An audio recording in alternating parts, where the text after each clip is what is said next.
Breaking news. Anantapuram జిల్లా యాడికి మండలంలో దారుణం జరిగింది. భార్య భర్తల మధ్య జరిగిన గొడవ పసి ప్రాణాన్ని బలి తీసుకుంది. లక్ష్మంపల్లి గ్రామానికి చెందిన రమేష్, మహేశ్వరి దంపతులకు ఒక్కగానొక్క కుమారుడున్నాడు.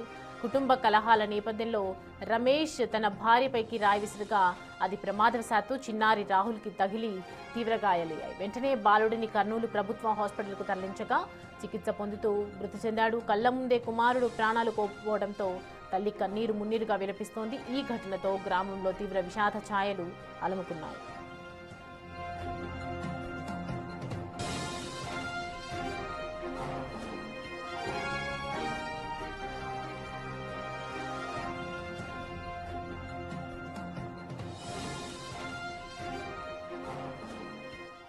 ఈ అంశానికి సంబంధించి పూర్తి డీటెయిల్స్ తెలుసుకుందాం. మా ప్రతినిధి యోగానంద్ అందుబాటులో ఉన్నారు. యోగానంద్,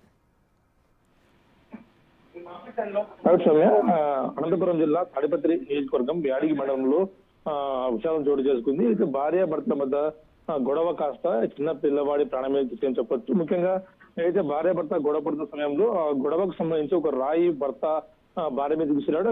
అది కాస్త గురి తప్పి చిన్న కుర్రాడికి తగలడంతో ఆ కుర్రాడికి దెబ్బ తగిలి వెంటనే హుటాహుటిన అనంతపురం ప్రభుత్వ ఆ తర్వాత కర్నూలు ఆసుపత్రికి తరలించారు. అప్పటికే పరిస్థితి విషమంగా ఉండటంతో ఆ బాలుడు చనిపోయాడు. దీంతో ఆ కుటుంబం తీవ్ర విషయాలు నెలకొంది. పోలీసులు కూడా కేసు నమోదు చేసుకుని దర్యాప్తు చేస్తున్నారు. సౌమ్య.